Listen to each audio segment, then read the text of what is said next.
Our first efforts at democracy and self-government were abruptly arrested in the mid-60s, largely as a result of the incongenial atmosphere engendered by the uncompromising stance adopted by the political parties of the First Republic. Thus, opportunities were lost for our people to interact and learn to accommodate different points of view for the betterment of the country. We must not allow that episode to repeat itself. The new system that will have adopted presents us with yet another opportunity to achieve national integration, which is a prerequisite for the building of a strong and virile nation.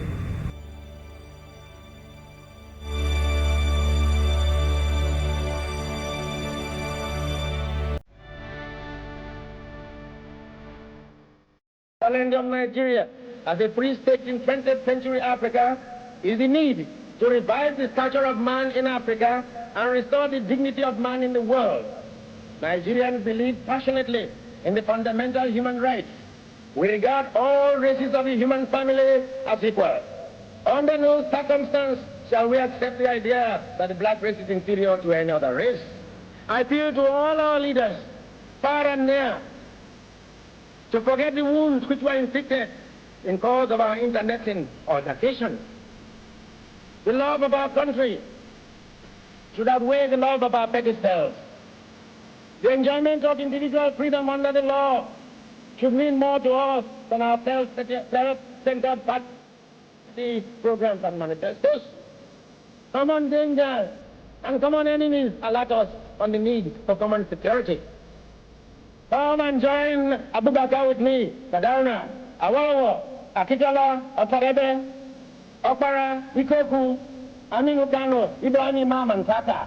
Let us bind the nation's wound and let us heal the breaches of the past so that in forging our nation, there shall emerge on this continent a hate-free, fear-free, and greed-free people who shall be in the vanguard of a world task force whose assignment is not only to revive the stature of man in Africa, but to restore the dignity of man in the world.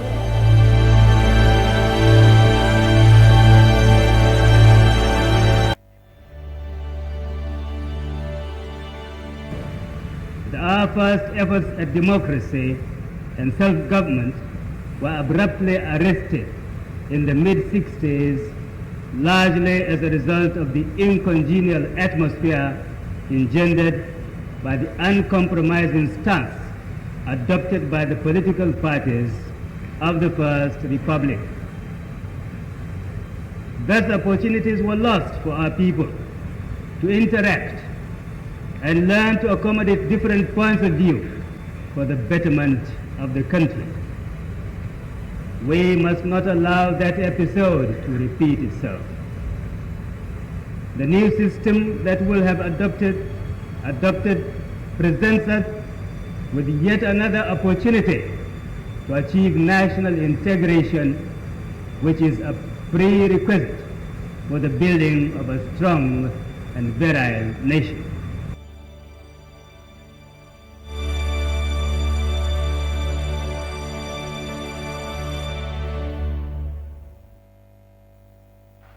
Welcome back.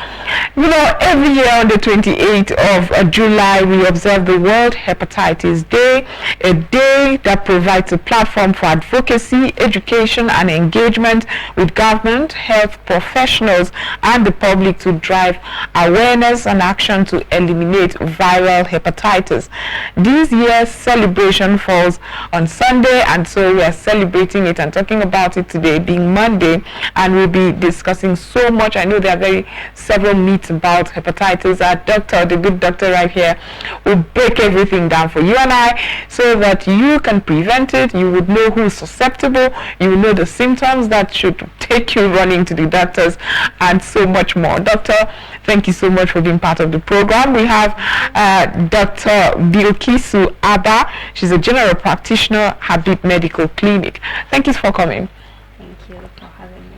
Yes, so hepatitis. A lot of people do not really understand what it means. Some people think it's synonymous with HIV. I'm happy you're here. Several myths to be unbundled. So tell us, what is hepatitis? Okay, so hepatitis is simply the inflammation of the liver, or I will say it is the swelling of the liver. The swelling of the liver, as simple as that. Lay terms, yes.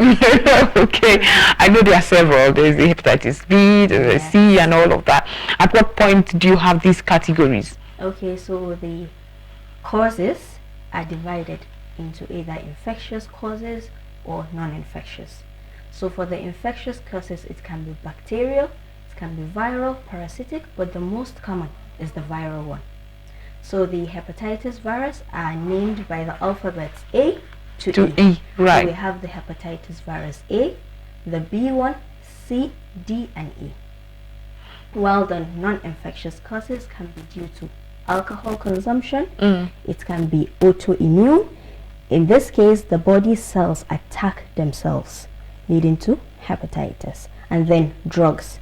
There are certain drugs, when they are misused or they are taken in excess, for example, paracetamol. It can lead to hepatitis. Please hold on a bit there. This one is hitting home. There are some people who just pop paracetamol because they feel cold, or they're sneezing, or they feel the slightest headache. Maybe they're even dehydrated. Maybe they've had a stressful day. They just pop it in their mouth. There's the danger. Yes, if you take it in excess, it can lead to hepatitis. It can affect the liver and damage it. So Okay. it should be taken with caution. It should be taken with caution. Wow, that's because I can think of a list in my head to start writing to right now. But which one is sexually transmitted? Is it the one you call viral? Yes, it's the viral one, but usually the type B, type C, and D, they are transferred through the blood and body fluids. So the body fluids can be in form of saliva or the semen. So it is this type that is transmitted when you have an unprotected sexual contact with an infected person. So we record cases of children as well who probably have not been exposed to, like you said, excessive intake of certain drugs, and have not been exposed to alcohol. But children, what happens in that case? Mostly for children, there is a way to get infected with hepatitis, which is through the vertical transmission, which is from the mother to the baby. So if you have an infected mother, she can transmit this infection to her child. That is why it is important to screen pregnant women for this hepatitis infection. Because when they are screened, if the mother is positive, there is what we give immediately after birth. It's called hepatitis B immunoglobulin. It is supposed to be given within 12 hours after the birth of the child in order to prevent this child from getting this infection. Wow. Yes. What are the biggest dangers before we get to the cures and treatment and management of hepatitis? What are the biggest dangers of hepatitis? Okay, so let's start with the symptoms first. Let's get a picture of the symptoms. Okay, so the symptoms can either be mild or severe depending on the type, because we have the acute case and the chronic cases. So any infection less than 6 months is going to be acute. More than that, it's going to be chronic. There are certain patients that present without symptoms at all, while there are others that present with symptoms. So these symptoms can start with fever. Right. You can have nausea, vomiting, abdominal pain, sometimes skin rashes with itching, joint pains, and then you can have yellowish discoloration of the eyes and the skin as well. So in current cases where it has advanced, it can lead to what we call liver cirrhosis and ultimately liver failure. Wow. Yes. So the most important complications are this liver cirrhosis, liver failure, and then at the end liver cancer. But what to look out for? What should make you call the doctor right now? What are those symptoms that often the telltale signs? I don't know, the first symptoms that you probably can start observing. All the symptoms I mentioned, you can observe them. Right. But the most important is this yellowing of the eyes and the skin. Because the other symptoms are symptoms that are mimicking flu symptoms. When you have a flu, you can come down with fever. You can have nausea, you can have vomiting. So when you have the symptoms, you might not really think that you're having something serious. You can overlook it. But once you notice this discoloration on your skin or your eyes, then you need to immediately see the doctor.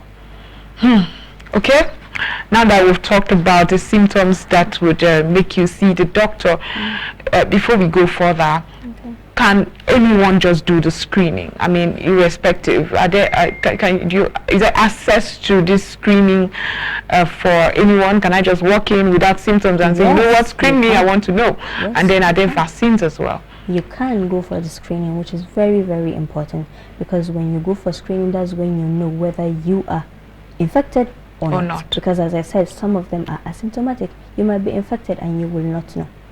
For example, me as a medical practitioner, I work in the hospital. I'm prone to seeing various individuals.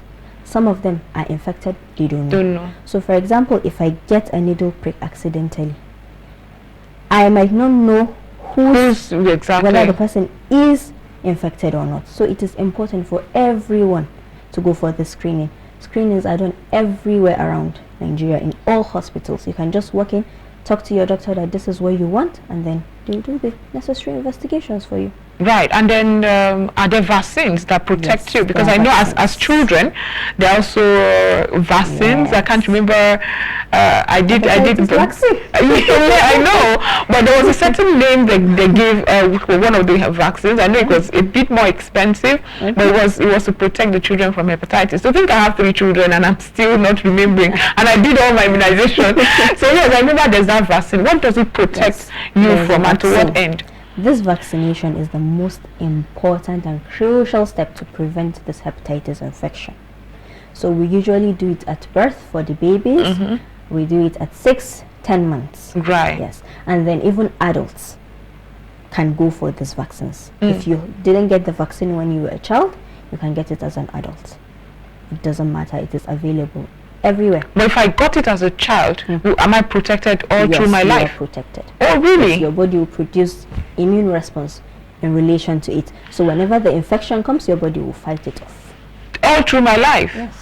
All types of hepatitis? For the adults, no, not all hepatitis, just hepatitis A and B. Right, right, okay. Yes, that is it. But the others, for hepatitis D, it's only infect those that have hepatitis B. Okay. So if you don't have hepatitis B, chances are you cannot have hepatitis D rather. With hepatitis D. But hepatitis A and E are actually the milder forms. They're usually self-limiting. They go on their own. If it's a pregnant woman, if she gets hepatitis E, it's more severe because of her state. So that's why it's important to screen them. Once they come for that antenatal, they usually screen for this hepatitis, and if it is positive, they're going to take care of it. So that's it. Okay, for adults, we know this is Nigeria. For the adult vaccine, it is usually given over a period of 6 months. Right. 3 doses. At the time of presentation, which we call at 0 months, then after 1 month, and then after 6 months. That's how it is. So basically, proper lifestyle protocol can actually protect you from hepatitis. Yes, it can. Responsible sexual activity, like you said, responsible drinking, you said alcohol exposure as well, and I know you said contaminated in general. Safe practices. You have to practice safe water drinking, like make sure your water is not contaminated, food should be washed properly, avoid sharing of needles, especially those that go for tattoos and the rest. Those that go to the hair salon, you should try and get your own personal grooming kit in order to avoid all this. So all these practices, practice safe sex and the rest. In spite of this, how would you say the prominence of hepatitis in Nigeria is, and are we championing tackling it? Yes, hepatitis is quite common in Nigeria. Wow. It has been estimated about 20 million people are living with hepatitis. 20 million? Yes. That's a lot of people. Yes. And most of them do not know. Do not know. Yes. So what are we doing apart from media tours? I mean, I must commend you for coming here to, once again get people to know that this does exist, and it could potentially get, you call it acute or chronic? Yes, I got that. So it could potentially get chronic and deadly and fatal. Yes. So I appreciate that. But are there concerted efforts to ensure that people know this awareness is more than just this media tour you do? Yes, actually, most governments, they try to make initiatives that help to create awareness about this hepatitis. We have vaccination programs, we have screening programs, there's campaign, health education of the public in various areas. So these are actually what they do. And then some places provide even free screening programs. So most individuals can go there if they have access to it to screen themselves. So what's the screening process like? Okay, so for the screening, we have two main tests that are carried out: the hepatitis B surface antigen and the hepatitis C antibody. Speak English. Okay, so actually this is just to test like the level of the virus in the body. In the body, right. Yes. So when you do this specific test, you see how the virus is replicating in the body. Is it with blood, saliva? What do you use? Yes, it's with blood. Right. It's a blood test. Okay, so let's get to treatment and management of hepatitis. So what, I have just been diagnosed of hepatitis. What should I start doing and doing immediately? All right. So first, when you have been diagnosed, main thing, be calm. Be calm. Do not panic. Yes. And forget the many myths you hear. It can be very scary out there. And Google will not help. Yes, please don't go to Google. Just go to a tertiary institution. Get properly investigated. When you're properly investigated and you're positive, they will screen you to see if you are eligible to commence treatment. And then they will start you on what we call antiviral medications. Right. These antiviral medications are the medications that will help to decrease the replication of this virus in our body. Okay. Okay, so it will help your body to combat this disease. And then, most cases, it goes. Yes. Within how long does it take before? Within 6 months, you're good. Between 6 months, you're good. Especially hepatitis C is very, very good with antiviral medications. While I said earlier that hepatitis A and E can even go on without any treatment or support. Wow. Yes. So when I hear stuff like this, I cannot help but think of the rural areas where we're saying wash your meals properly, we're saying check your drinking water, and these people do not even have access to good water. So what's the prevalence in rural areas around Nigeria? Actually, it's really more common in the rural areas because of the factors you mentioned. So it is our duty to educate them, continue to educate them, support them. They are drinking water, we need to. Okay, one thing I think I always advise is to properly boil your water. The water is not good, yes, we all know, but try to boil it. Sterilize your equipment by boiling them also. Clean your surfaces with chlorinated bleach in order to decrease the incidence of these infections.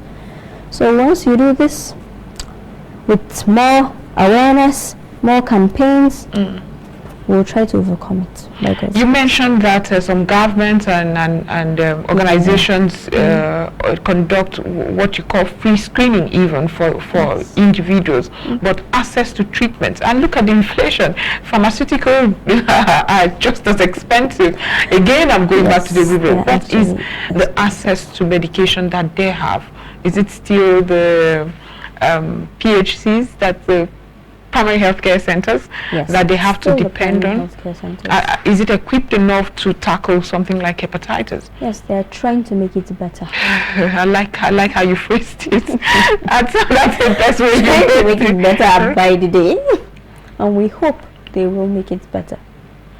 If you have to suggest ways governments, not just the federal government, the state governments that are watching us right now. And I just read about constituency allocation to lawmakers, and it's as much as 740 billion naira. My question now is, if you have to advise us to how the government around the world can better it or expedite this better you talked about, what would it be?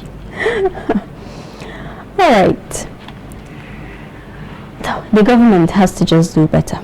Although I know even WHO, they try to support, especially Africans. That's international organizations. Yes, they try to support Africans because they know that our economy, we're still developing.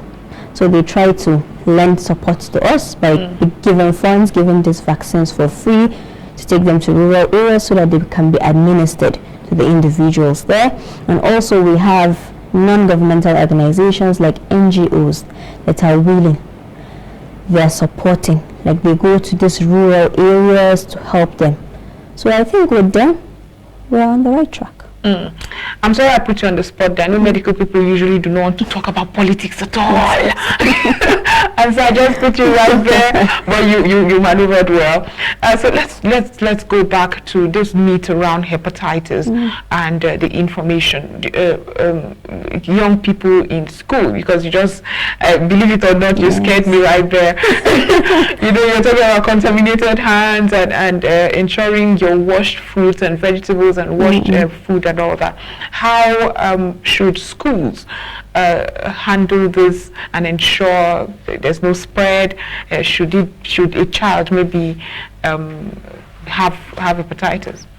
Okay, so one thing I want to tell the viewers is that hepatitis cannot be spread through hugging, sharing food and water with infected individuals. Right. Yes, all this cannot get you infected with hepatitis. Fantastic. So the children have to know that, so they won't be scared of the person that has it. Yes, but in a school setting, once a person has been diagnosed to have hepatitis, he should be taken to a proper hospital so that he can be investigated further and managed.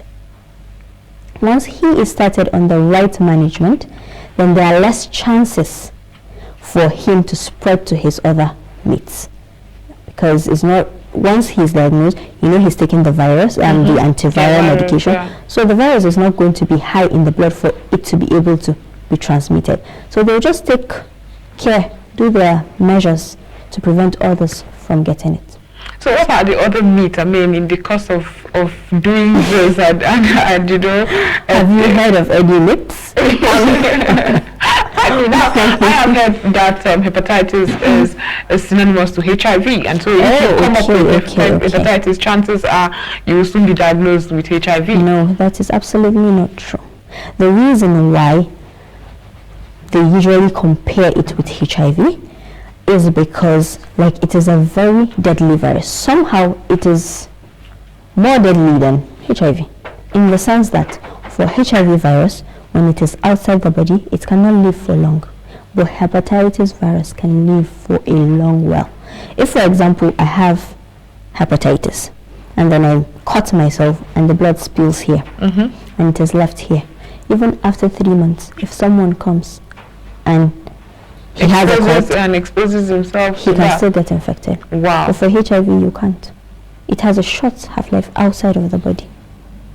So it is not the same. It's not the same. Two different things, yes. Right. But that is why that vaccination is very important. Because once you have been vaccinated, then you're safe. Right. Well, I must thank you for giving us this serious awareness on hepatitis, and again I have to commend you for the work that you do to ensure a safer community and in general a safer world.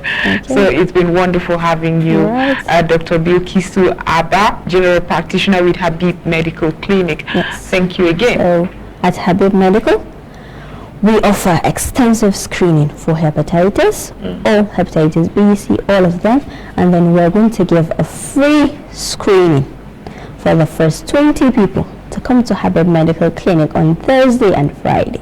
Right. That is Let me say that for you. Well, as a way of showing support, the Habib Medical Clinic is offering free screening, hepatitis screening. That's on Thursday and Friday. Yes. On Thursday and Friday this week, to anyone who comes to the medical center. That is huge. Thank you so much for what you do. I would probably be one of the two first. Yes, please. I would like to be. I'll be expecting you personally. Yes, I will. And with this, I know that our listeners right here would be really interested to ensure they know what their status is and get screened, and probably if you already have, start assessing medications for it. Again, I thank you, and I thank Habib Medical Clinic for what you're doing. I cannot thank you enough. Doctors are healers. The medical people are healers. Thank you again. Dr. Bilkisu, Abba, General Practitioner, Habib Medical Clinic. But this is where we round it up on ASO Morning, this beautiful day. It's been wonderful having these conversations that indeed has exposed us and made us even better knowing what's going on. Remember to visit Habib Medical Clinic. What location is it now? It's at Prime Plaza. Prime Plaza. Opposite Rockview Hotel. Prime Plaza, we'll say, to opposite Rockview Hotel. You can get there and get screened for free. Nigerians, we love free things. So go do this screening and protect yourself and live longer and healthier. That's my message to you this morning. Have a blessed and productive day.